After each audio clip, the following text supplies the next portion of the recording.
Olá moçada, professor Giovanni aqui para mais uma videoaula aí de ciências e hoje o assunto energia parte 1. Então nós teremos duas aulas aí falando de energia. Essa primeira aula mais em relação a conceitos teóricos, mas lembrando que é uma resolução de exercício, né? Então a gente acaba trazendo algumas ideias teóricas, alguns conceitos teóricos que se você não assistiu a nossa aula teórica ainda, para esse vídeo, tem uma aula só de teoria sobre esse assunto aqui. Combinado? Se você já assistiu a aula de teoria, então, momento de você dar uma olhada aqui na resolução do exercício, mas eu aproveito para fazer uma retomada, uma revisão desse assunto. Combinado? Então, se você tem o nosso material, você vai poder acompanhar pelo material. A gente está seguindo essas videoaulas de acordo com o nosso cronograma para poder abastecer aí as nossas escolas com esses vídeos aí e chegar uma aula de qualidade até você. Beleza? Então hoje, sintoniza comigo aí, 8º ano, uma aula de resolução de exercício referente à semana 3, aula número 1. E a gente começa já resolvendo um exercício, certo? O exercício é um exercício proposto e ele diz assim, me ajuda lá. As duas maiores esperanças para as fontes de energia do futuro são as células a combustível por hidrogênio e as células por energia solar.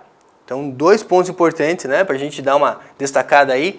Células de combustível por hidrogênio e células por energia solar. Está falando de energia alternativa, já que a queima de combustível fóssil, talvez ela possa se esgotar no futuro. Então, a gente precisa estar preparado para uma energia alternativa, mas também pensando numa energia mais limpa, certo? Vamos lá. O uso combinado das duas células, no qual usa-se a energia solar para quebrar moléculas de água na produção de gás hidrogênio e, posteriormente, abastecer células a combustível por hidrogênio, seria ideal, por ser particularmente limpo, uma energia limpa. Olha só que show! Esta é a chamada fotossíntese artificial, que vem sendo alvo de pesquisa de vários grupos de cientistas ao redor do mundo. Vamos lá, gente! Qual a vantagem da gente ter uma energia a partir do hidrogênio? Cara, se você lembrar da água, né? A água é uma substância aí abundante no nosso planeta. 3/4 do nosso planeta aí é formado por água, né? Se você pensar no teu corpo, 70% do teu corpo aí é formado por água. Então, a água é uma substância bem abundante no nosso planeta. E se eu pensar em relação à estrutura química da água, né? Você tem lá um oxigênio e duas moléculas aí de hidrogênio. Então tá aqui, né? Você conhece lá água H2O. Legal, água H2O. Mas quimicamente eu tenho aqui a fórmula estrutural da água, né? 2 hidrogênios, ela forma uma estrutura ali que é uma estrutura angular, né? Existe aqui um ângulo de 104,5 graus. Legal? Tá aí. Agora pensa, gente. Ele falou, esperança para fontes de energia do futuro são células a combustível por hidrogênio e células por energia solar. O uso combinado das duas células, no qual usa-se a energia solar para quebrar as moléculas de água, então energia solar eu quebro as moléculas de água na produção de gás hidrogênio, eu obtenho o hidrogênio. Então eu consigo separar esse hidrogênio da água a partir aqui do que? A partir da energia solar. E posteriormente, abastecer células a combustível por hidrogênio seria ideal, por ser particularmente limpo. Isso é um sonho. A gente poder utilizar energia a partir do hidrogênio é um sonho. Muito interessante, né? Bem melhor do que ficar queimando petróleo, combustíveis fósseis, que são poluentes, inclusive, para o nosso planeta. Agora vem o comando da questão. Sempre, tá, gente? Sempre. Ele traz ali uma historinha, mas eu dou muita atenção aqui para o comando da questão. Esta é a chamada fotossíntese artificial, que vem sendo alvo de pesquisa de vários grupos de cientistas ao redor do mundo. Sobre esse processo descrito, assinale a alternativa correta. Diz assim, letra A. A fotossíntese artificial é igual à fotossíntese natural, produzindo glicose e oxigênio? Lembre-se, quando eu falo de fotossíntese natural, o que tem lá na fotossíntese? Vou colocar aqui fotossíntese N, tá? Fotossíntese natural. Você tem lá a planta pegando CO2, olha só, a planta pega CO2, mais a água do ambiente e ela produz a glicose. Ele escreveu ali glicose, então eu vou escrever aqui glicose. Glicose mais O2. Essa fotossíntese natural, ela é igual à fotossíntese que foi descrita aqui no exercício? Não. A fotossíntese do exercício, né? A fotossíntese que eu vou chamar aqui de fotossíntese artificial, basicamente é pegar a água, certo? Pegar a água na presença da energia solar. Então você tem aqui a energia solar, o que acontece? Eu vou separar essa água em hidrogênio mais o quê? Mais oxigênio. Então basicamente, quimicamente, a fotossíntese artificial é isso aqui. É separar o hidrogênio da água, do oxigênio, certo? E a fotossíntese natural não. Ele faz uma comparação, mas são eventos bem diferentes, certo? Eventos bem diferentes. Então, falso, letra A. O processo apresenta como desvantagem a produção de metais pesados? Não tem como surgir um metal pesado aqui. Então, não tem esse processo, né? Não tem essa desvantagem. Letra C. A quebra da molécula de água não necessita de energia, pois é um processo exotérmico? Então, veja só, meus queridos. Quando ele falou a quebra da molécula de água não necessita de energia, eu estou usando a energia solar para quebrar. Então, falso, né? Eu estou usando uma energia solar aqui. Então, falso também esse item. Letra D. Uma das finalidades do processo é produzir hidrogênio, exatamente, para ser utilizado em células a combustível e aí produzir energia. O item D, então, está correto. E letra E, o que está errado? Os cientistas conseguiram reproduzir em laboratório glicose e oxigênio a partir de gás carbônico e água? Não. Ele está querendo confundir vocês em relação à fotossíntese natural. Legal? Então fica aí a dica, um exercício que não era um exercício fácil, né? Um exercício, a gente já começou aqui com um exercício de um nível mediano, certo? Para você ver que dá para a gente aprofundar um pouquinho nesse assunto. Legal? Próximo então. O segundo exercício diz assim, esse exercício, né, você vai ter aqui a fala, né, em relação a hidrelétricas, a termoelétricas, então vamos ver o que ele traz de novidade aqui pra gente. Se Itaipu, né, a hidrelétrica de Itaipu fosse uma hidrelétrica a óleo, o Brasil teria que queimar 434 mil barris de petróleo por dia para obter o mesmo resultado. Caraca, gente, 434 mil barris de petróleo, muita coisa. O volume de terra e rocha removido é equivalente a 2 vezes o Pão de Açúcar. A altura da barragem principal equivale a um edifício de 65 andares. Calculei que por ali devia escoar uma catarata. O guia corrigiu a minha besteira. Não uma, mas 40 cataratas do Iguaçu. Então veja só que curioso, né? Ele traz ali um comentário curioso e aí fala assim: inúmeras são as fontes de energia disponíveis no nosso planeta, sendo que essas fontes se dividem em 2 tipos: fontes renováveis e não renováveis. As fontes de energia renováveis são aquelas em que a sua utilização e o uso podem ser mantidos e aproveitados ao longo do tempo, sem possibilidade de esgotamento. São renováveis, certo? As fontes de energia renováveis, onde atualmente existe o maior desenvolvimento, estão exemplificadas na tabela abaixo. Então, trazemos aqui, né, algumas fontes aí. Biomassa, solar, eólica e etanol. Fontes de energia renováveis. Biomassa é o que, professor? Utiliza matéria de origem vegetal para produzir energia. Então, a partir da biomassa vegetal. Cara, biomassa vegetal, você pode ter o processo de uso de vegetação e planejar o que? Um reflorestamento. Temos ali, então, um planejamento de um reflorestamento. É algo, né, renovável. Eu desmato, utilizo, queimo essa vegetação para produzir ali energia a partir dessa biomassa, mas a gente pode planejar um replantio, um reflorestamento. É renovável. Solar. Utiliza os raios solares para se gerar energia. Cara, usar raios solares é algo renovável, né? Não vai ter um esgotamento tão cedo, certo?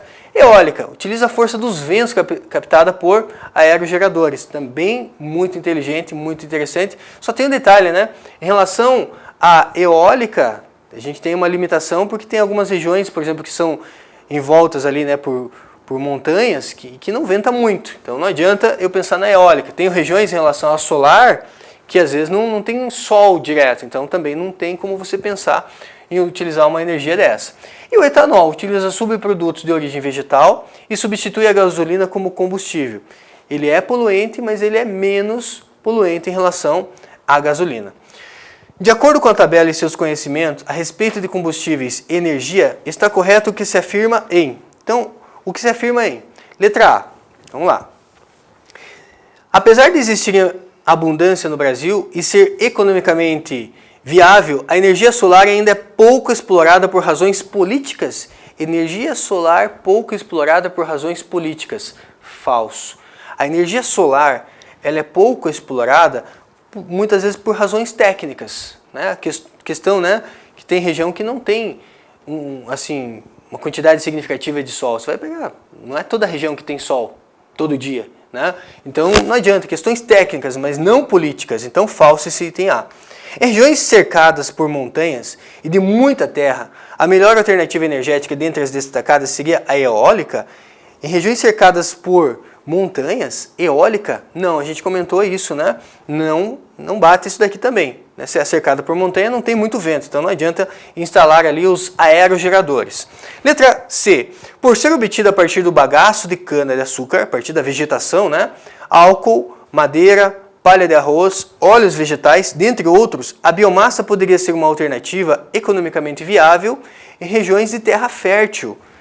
Faz sentido. Se eu tenho terra fértil, eu tenho um bom plantio. Se eu tenho um bom plantio, eu consigo fazer uma boa colheita e consigo planejar um bom reflorestamento. Então, me parece ser uma alternativa bem interessante, ser a mais viável aqui. Já vou arriscar. Né? Letra D. Sabe-se que a fonte de etanol é renovável, podendo ser extraído da cana-de-açúcar e também da beterraba. Mas em termos de emissão de CO2 por mol, né, de combustível, é tão poluente quanto a gasolina? Não, aqui que está o erro, né? Não é tão poluente quanto a gasolina, ela é menos poluente. Beleza? Então, alternativa correta, letra C. Mais um exercício aí para vocês. O projeto Mars One pretende colonizar o planeta Marte até 2018. Para tanto, já fez uma pré-seleção de 1.058 pessoas. Né? Que tal você ser uma dessas? Inclusive do Brasil, para uma viagem de aproximadamente 7 meses. Somente de ida. Caraca, né? Eu não queria ir, não. O desafio consistirá em viver e trabalhar em habitats especiais e devidamente projetados, cultivando o próprio alimento, buscando água e gelo no solo e fontes de energia alternativa para a geração de eletricidade, além da previamente estabelecida. A escolha de energia a ser utilizada inicialmente foi a que despendesse o menor trabalho de transporte de seu equipamento até o planeta e, consequentemente, de fácil montagem naquele local. Assim sendo, é correto afirmar que a fonte de energia que será inicialmente utilizada é A. Então veja só, você tem uma galera aí, 1.058 pessoas, entre elas temos aí brasileiros, né? Ele fala que tem pessoas inclusive do Brasil. Agora o que me assusta é ele falar que é uma viagem só de ida, então eu não queria ir, né? Nem que me pagasse eu queria ir nessa viagem, não. E aí ele fala o seguinte, eles vão na verdade explorar esse ambiente, né? E escolher uma energia a ser utilizada inicialmente, que seja de fácil transporte e que seja fácil a montagem. Se você estudar lá o sistema solar, você vai ver que Marte ele tem ali uma similaridade com o nosso planeta em relação à chegada da luz solar, a questão da temperatura. Então chega Sol, cara, se chega Sol, pensar em placas solares talvez seja o melhor método, porque placa solar é fácil de levar e é fácil de montar. Pensar aqui em outras estratégias, né, talvez hidrelétrica, termoelétricas, não seja a melhor estratégia. Então eu apostaria aqui, né, tendo em vista que ele fala a melhor energia utilizada que despendesse o menor trabalho, seria aqui a questão, né, de você ter a solar. Vamos dar uma olhada aqui. Solar, em virtude da incidência de raios solares na superfície do planeta, então veja, chega raio solar lá? Sim, a ponto, né, gente? Por que o ser humano está pensando em colonizar Marte? Porque lá deve ter algumas situações muito parecidas com relação ao nosso planeta. Temos a limitação, né, em relação à água. Para a gente pensar numa colonização de outro planeta, é importante encontrar água, como ele comenta, né? A questão da água, do gelo no solo, ó, buscando água e gelo no solo. Mesmo que essa água esteja congelada, é uma alternativa também, certo? Então, a alternativa A é a que responde ao exercício. Solar em virtude da incidência de raios solares na superfície do planeta. Eólica em virtude da incidência de ventos solares que atinge o planeta? Não, a questão de equipamento é mais difícil de transportar um equipamento em relação à energia eólica. Nuclear, pela facilidade de montagem, duração e segurança de manutenção? Não, a nuclear, né, não tem ali, tem um perigo em relação, tem todo um cuidado em relação à manutenção, certo? Então, não tem, né, duração e segurança de manutenção? Não, tem que tomar cuidado, né, e não é tão fácil transportar ali em relação à nuclear. Termoelétrica pela queima de combustíveis fósseis encontrados nas escavações? Não, a gente está pensando em explorar o planeta ainda. Então a gente não sabe o que vai encontrar pela frente. Então não seguir essa alternativa. Hídrica, pela extração e canalização das reservas de água e gelo no subsolo marciano? Também a gente não sabe o que vai encontrar. Precisa ter o quê? Explorar primeiro esse ambiente, buscando água e gelo no solo. Veja que ele dá uma dica aqui. A gente vai estar buscando essa água e gelo no solo ainda. Então não dá para planejar, vamos montar uma hidrelétrica, que é uma obra faraônica montar uma hidrelétrica. Legal? Então, tá aí. Um paralelo que a gente pode fazer aqui, gente, com usinas aí, né, poluidoras, termoelétricas, elas podem liberar poluentes, são chamados de poluentes ácidos. Então você tem aqui os óxidos de enxofre, o SO2, o SOx, né, SO2 e o óxidos de nitrogênio. Quando tem a liberação desses poluentes ácidos, isso pode misturar com a água e fazer, né, o que a gente chama aí de chuva ácida. Sobre o que é uma chuva ácida? Então vamos lá, toma bem cuidado agora. Toda chuva é ácida. Toda chuva é ácida. Agora, quando a gente fala de impacto ambiental, chuva ácida como um impacto ambiental significa que ela tem um pH menor do que 5 ou menor do que 5,5. E essa chuva ácida, gente, ela pode ocasionar o quê? Ela pode ocasionar uma alteração do pH do solo, altera o pH do solo, altera o pH da água, e você sabe, se você tem um aquário na sua casa, altera a temperatura, altera o pH da água, o que acontece? Os peixinhos morrem. Se ficar um pH mais ácido, mais alcalino, o peixinho morre. Então eles são sensíveis à variação de pH. Então isso pode trazer um grande impacto aqui a nível de solo, a nível de ambiente aquático, né? Então essa chuva ácida, pela liberação aí de poluentes ácidos a partir de termoelétrica, seria, né, uma forma aí prejudicial, certo? Para fechar, vamos dar uma olhada em exercício? Então olha aqui, ó. Química verde pode ser definida como a criação, o desenvolvimento e a aplicação de produtos e processos químicos para reduzir ou eliminar o uso de geração de substâncias nocivas à saúde humana e ao ambiente. Sabe-se que algumas fontes energéticas desenvolvidas pelo homem exercem ou têm potencial para exercer em algum nível impactos ambientais negativos.